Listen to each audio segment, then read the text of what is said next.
It's Linda MacPhee's workshop. Here's Linda. Hi, and welcome to my workshop. Doesn't that music just want to get you dancing? It gets me going every time. You know that you've been used to some fun stuff in this workshop because I just can't leave well enough alone. I think I may have taken it over the top this time. I've got some crazy stuff, and helping me with my problem is Joan Gibson. It's great to have you again, Joan. Thanks, Linda. I'm glad to be here. A little worried about you today, though, but I'm sure we'll pull through. Joan and I have been great friends for a long time, and Joan does come out all the time and kind of see what we're doing. And I couldn't believe this. You couldn't believe this. This one is a bit over the top. What we're doing is we're using plastic bags. You see, the problem with me when I go shopping is that I never throw away the bags. They're so beautiful. They're making gorgeous plastic bags. Colors. Colors. I mean, they're just too beautiful, so I can't throw them away. I mean, I have trouble throwing anything away. Yes, and I've lived in the same house for 30 years, so it's okay. But I have a stash of plastic bags, and I've kept them for so long, wondering what I could do with them. It came to me. How did it come to you? I don't know how it came to me. It just came. Let me show you what we did. Let's just bring out our models. I mean, doesn't it remind you of fabric? I mean, it does. It looks like fabric. You'd think this was fabric. In fact, this was a trip to New York, and I said, just bring me back bags. And so, I mean, that's a cheap thing to bring back. That's pretty cheap. Yeah. So there is the New York one, which is just quite fun. Bright. So bright. Waterproof. Waterproof, yes. I mean, it's functional. Won't wrinkle. Won't wrinkle, yeah. In fact, it's even easy patching. I should mention that I did get a tear in this, and we just put a little tape behind it. We patched that up really quick, so it's very easy to patch. Certainly easy to get into your house with your husband checking out the fabric stash. I was going to say, that does make a little noise. You can't sneak into your house. No, but you bring a bag, and he doesn't really know what it's for. Oh, true. Okay, let's have that one gone, and let's look at the next one then.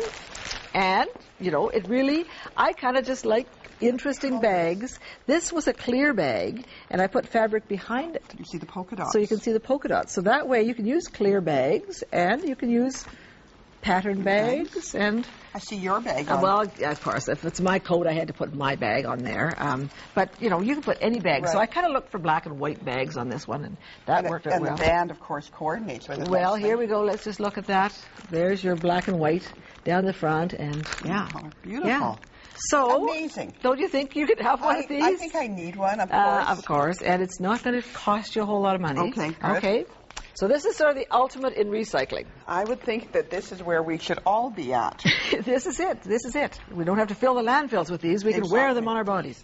So where to begin? You've got to find some nice bags. And when I'm shopping, I almost have to stop myself running up to somebody and saying, can I have that bag? I know that. You've looked at my back door and seen a bag or two. And I say, dump that stuff out and let me have the bag. I do have a rule, though, and when I do these in classes, I say, you can't just go to the store and ask for the bag. That's not nice. You have to go buy something and then get the bag. But I would think I could say, do you have paper or plastic? Yes. And I could say, I'd like the plastic, and all of a sudden, we're always asking for paper, but now we want the plastic.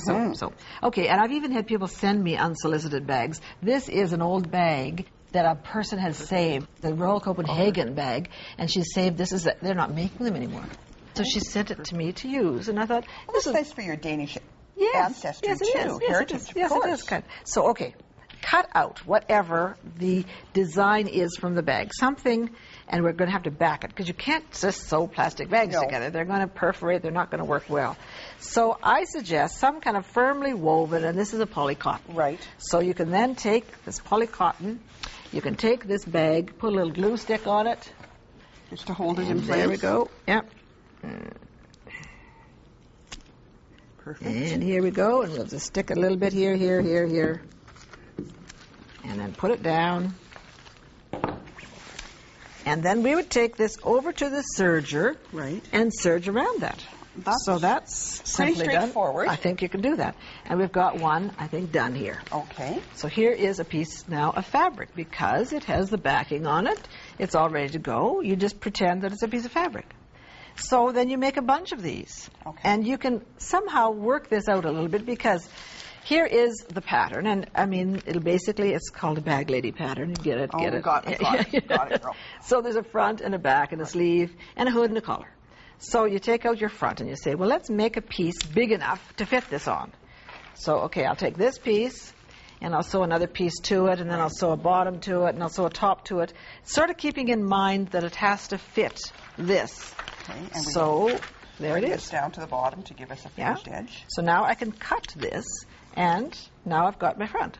Perfect. So you'll see that you've got your finished edge there and there, but once you cut that, you're going to have to serge that along there because that's going to be separate. But it's holding together, so Yes. you're not going to have to worry. Yes, yes. So you could cut out your front, cut out your back, cut out your sleeves, put them together. Pretending that it is a real piece of fabric. So here we go. Let's just get over here, because you can't put a zipper in plastic. Okay. You could, but again, it would pull out. Pulls out is not the greatest. So we thought we've got to stabilize that front edge. So we stabilize the front edge by putting a piece of turned fabric, stitch it this way, flip it over. That is going to be a nice finished edge. Right. So now we can then, if you look at this, put our zipper there. Okay. So here is the piece that's going to be on the front. Right. There's the zipper. And pick a zipper that's going to be the right length and just sew the zipper in. sew it right sides together with the right side of the zipper to the right side of the fabric. Raw edge to raw edge. Raw edge. You've got that. And stitch all the way down. Then to make it neat on the outside, we put an extra piece of the fabric, which is just a straight piece, and sew it in there. So if you sort of see how this will turn, this will turn right there, and this will turn right there. So you'll have a faced piece on both sides. And then just top stitch. Top stitch through there, and you can also top stitch once close to the zipper. So that makes a nice, very contrasty, kind of neat. Right. So you could choose your fabric that you're going to contrast with based on the colors of that are in the coat. Yes, and of course black and white is a good one to do. So we'll put that on there. Then, if you want to make a hood, so here is the hood, and I thought, well, we can just do exactly the same thing. Same pattern. But why not make a cloth one to begin with? Because then that way you've got that all inside and it looks kind of good when you put that on. So that is going to go around the neck. So once we've got the zipper in, this can go there. Having said that, I thought, maybe we should put a collar on this too. Oh. Because the collar looks kind of nice, and the collar's going to feel nice around your neck as opposed to a piece of plastic. So we then said, okay, let's put the collar on. Then let's put the hood on. Okay. And then when this sort of is all done, you've got the collar and the hood. Or just a minute. Did we put I think maybe we did it this way. You could do it either way. Right. No, this is right, because I think the collar then is up against your neck. Yeah. So either way that you want to do it. So you're going to stitch that and bring that down and cover that stitch, that seam on the inside. And just top stitch that. So, there's got to be nobody really searching or looking too closely at this coat. They're going to be so blown away. They don't, Where did you get that fabric? Exactly. What I also suggest you do is you bind the bottom of this or roll it up if you want. Whichever way you want to finish that would be fine. Or put a cuff on it. No sneaking around. No sneaking around. In fact, Joan, because I know that you're getting a grandbaby. Yes.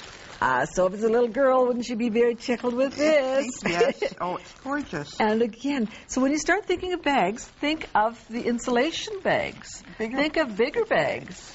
So the pink pants. Pink. Yeah, think pink. You could start looking. Bags are everywhere. You could... Every store you walk into. You could have a theme jacket, all the beer bags if you wanted, or whatever. I had a friend who just returned from Europe, and I'm thinking I'm going to go and ask her what she did with her bags. Yes, that's a cheap fix if you just take the bags. Holiday. Yeah, for sure. Perfect. So I think once you start playing with bags, there is no end of opportunities and possibilities, and it is crazy. What we did do, and I did mention, and it's not on this one because we haven't had time yet, but put a little grommet in the underarm, because it is kind of like wearing a plastic bag. Like being in a sauna. Yes, it is. So we put grommets in there so that we've got some breathing air space going back and forth. Perfect. But when I wear these, and I do wear them all over the place, people just shake their heads and they think she's probably gone off the deep end, and maybe I have, but I'm sure having a lot of fun. I want to bring everybody along with me. Exactly. Okay, so I hope you're excited about plastic bags as I am. Have some fun. You can make a purse to begin with, or just a vest or whatever, but play with your bags. We'll be right back because we've got more stuff.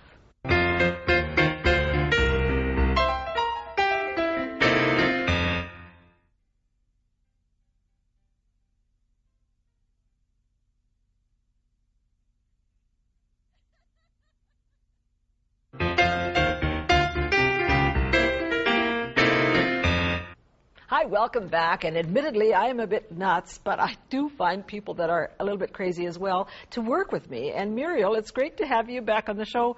Is that a good enough introduction? Do you feel offended when I say you're a bit nuts? Oh, I love following you in your footsteps, and sometimes I wonder if I can do different things too. Oh, you go off in wild directions. You've got a reputation in Victoria. We had you on the show before. We had to have you back because I like people that are willing to go outside the box, to just experiment and to play around and do unusual things. And have fun with our sewing. Exactly. So I just wanted to show, just in case you didn't see what we did on this hood, we just sewed the hood on to that finished zipper, and at the same time we sewed the collar. So the three of them would have been stacked like that. And then flip this up, turn under that seam allowance, and hand stitch or machine stitch along there. So that makes a nice finish on that inside. I mean, this is a quality coat. This is not just plastic bags. This is high end. I mean, this is big stuff. The other thing I didn't get the chance to show was the grommets. And there's the grommets on the underarm. It's just one on each side of that side seam. And that just fits in there so nicely. And you could put more of them. I mean, you could have You could use them as a decorative touch. Yes, you could. Your rain's going to pour through that, but I thought at least you got a little air in that way. And so, yes, you said you're going to have to save some bags now. I will save, when I go home to Victoria, I'm going to save the Rogers chocolate bag. Okay. And I will challenge myself to have something ready for you in the spring. Okay, that would be good. And are you saying that you've never saved bags? Well, everybody I talk to don't want to use them. Yeah, I know. But I can't wait to use them.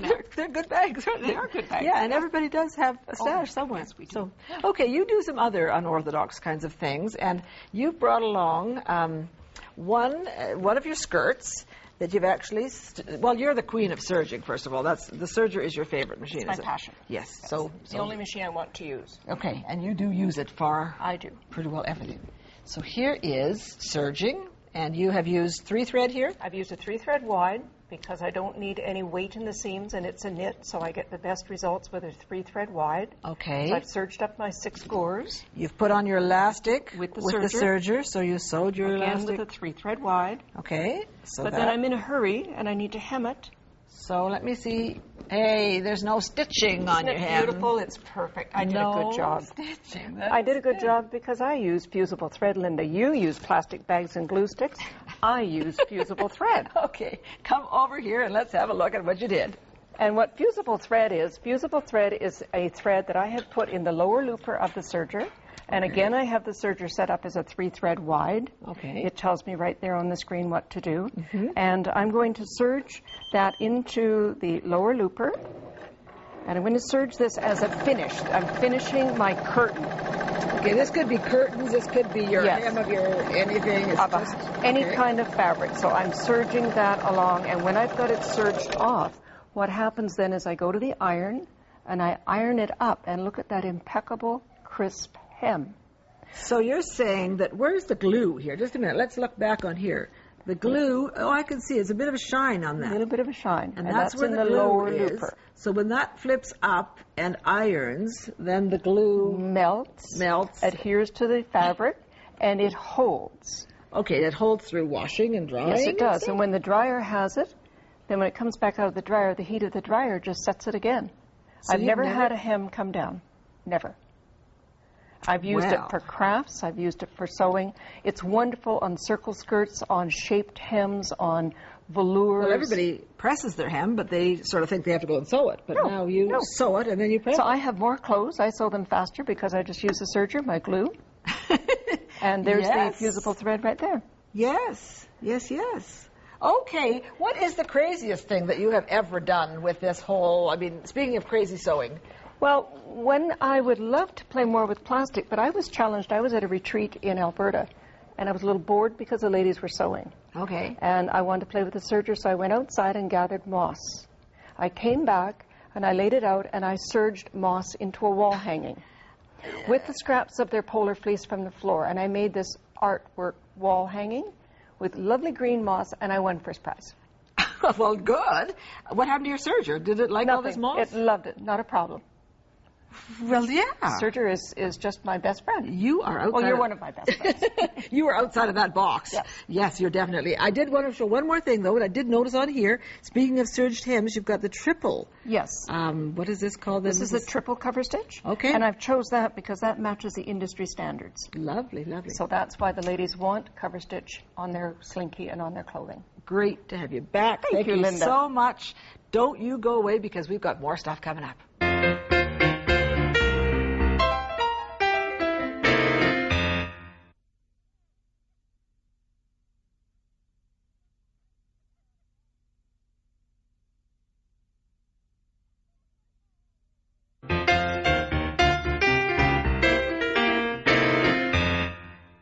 I'm so lucky because I get to meet the most interesting people on this job, although I can't call it a job. This is more fun than it is work. But one of the most interesting people that I've come across is Kathy Monahan, and welcome to the show. So nice to be here. I can see from what you're wearing where you've come from, and I think that's wonderful. Tell us. Well, I'm lucky enough to work with Pendleton Woolen Mills, and we are an American mill that is weaving woolens in Pendleton, Oregon, and Washougal, Washington. For how long? Well, we've been in business over 140 years. So that's why you're famous. I mean, Pendleton, when I hear that word, I know about blankets right away, and I just know about quality, and that's what Quality it is. woolens. And Yes. we're a family-owned business, 5th generation. Wow. Right. Wow. So it's in our blood. And there's not many of that left. I mean, We're lucky to be yeah, here. to be still, yes. So we'll keep you going. That's what Yes. we want. This is one of the blankets that you do. And I think that is gorgeous. I mean, there's tradition involved in that. That's one of your older patterns? Or? It is. This is a heritage pattern, and we occasionally bring back patterns from the past because we have a wonderful archive of historical patterns. And so these are our modern weavings, but they're being kind of looking to the past. Good design is good design, It and it is. is classic. It lasts forever. And then you do the binding. I mean, you make coats and things from that. Yes. So we're going to have you back in about 3 weeks, I think, and we're going to show you how to actually. It scares me to think you're going to cut that up, but yes, it tickles me to think of the coat that we could have. So yes. So I can see this pile of stuff looking like that blanket. Is that part of the process? You know, the fun thing was watching that serger working, as I was seeing that little tail of fabric come off, it reminded me so much of when we cut the blankets up in the mill. One of the things that happens is we get this lovely little bit of trimmings, and the trimmings are multicolored because the blankets are multicolored, and they're beautifully felted. We have a lovely fuzzy finish on them from the blankets. And, you know, Pendleton is very committed to not wasting materials, and we don't waste our resources. Yay! And so we make these available, our trimmings from the mill, to craftspeople. Okay. And so that's one of the things I wanted to show you about. So then it's up to us to figure out how to use this. And I think this is such a challenge. I mean, it is, and it's that challenge that sort of gets your mind going. And you that buy puts that pound, light like in you your... get a whole big bunch of it like that, and then you just play with it and look at it. So this is actually the selvage of the blanket that was cut off, and then you bind it. Well, it's the selvage and the crossways. Okay. So when they trim the blankets out, tons of this. Is there what you're are saying. literally tons of this. Okay. They're just waiting for somebody with inspiration. somebody clever. Let's have a look at Now, what somebody clever did. One of those inspired people, this was one of our customers actually, Dora Lancaster, created this coat from a challenge. She visited the mill with the Weaving Guild and picked up a bag of these trimmings of our little woolen worms, we call them. Yeah. And her challenge with her group was to create a fabric using those that was drapable. So this is a double weave then. It so is. She wove that on her loom Yeah. and with an inlay technique that creates a double-sided fabric. And she carefully sorted them so that the colors would lay in place the way you see them. Lovely. This is a butterfly coat, she calls it. It looks like a beautiful butterfly. Yeah. Joan's our butterfly. Joan's the butterfly for sure. And so this is an example of how, you know, you can take something And the collar working in, which just beautiful. would be completely unique. Yes, absolutely. Yeah. Joan, this is not yours. You're going to butterfly right away. I can just know. She might fly off. Yeah, exactly. So that is those. These are little worms, and then another thing that we get from the mill is, I know, isn't it wonderful?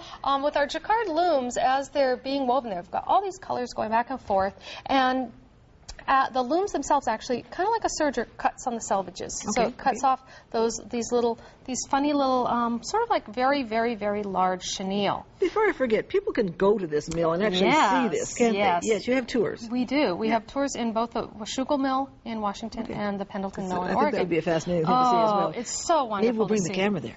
I think it would be great. We'll run you through the mill. Yeah. Oh, yeah. Okay, good.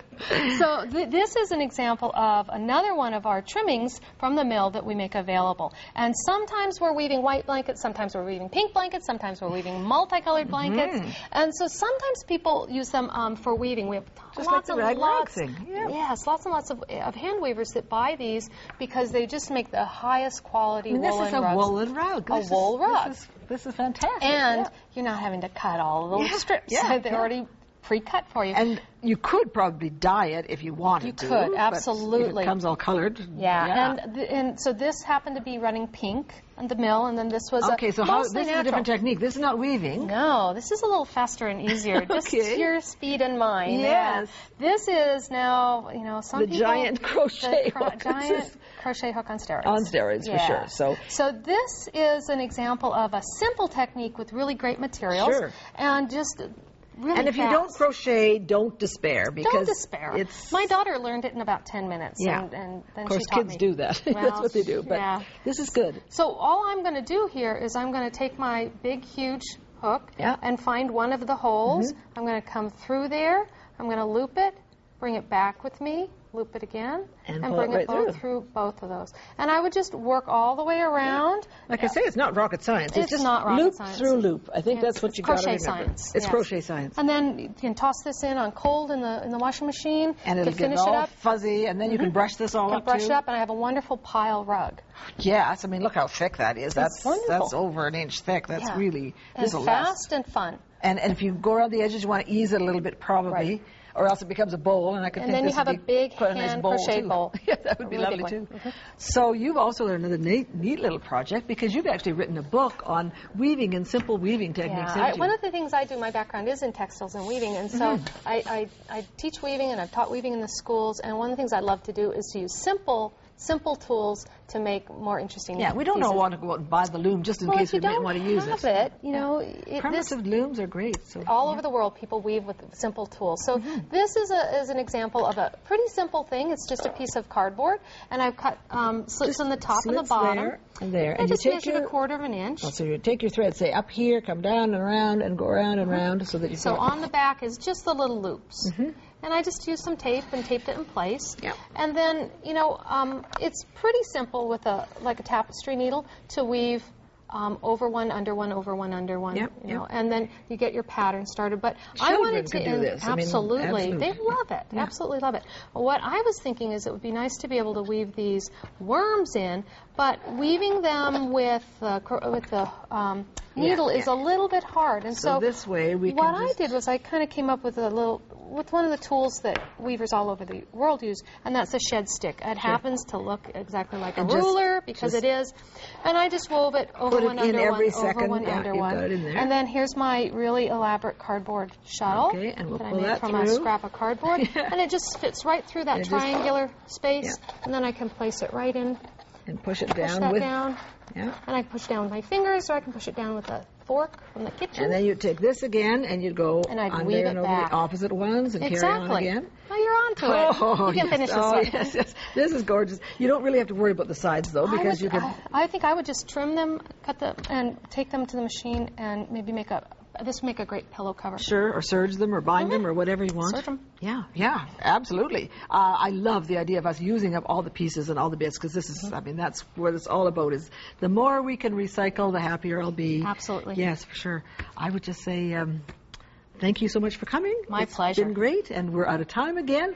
So do make sure to watch again. It's Linda MacPhee's Workshop, and we'll have all kinds of creative, inspiring ideas for you. Tune in next time. To receive the companion book for this series, send $19.98 to the address on your screen or call 1-888-MacPhee.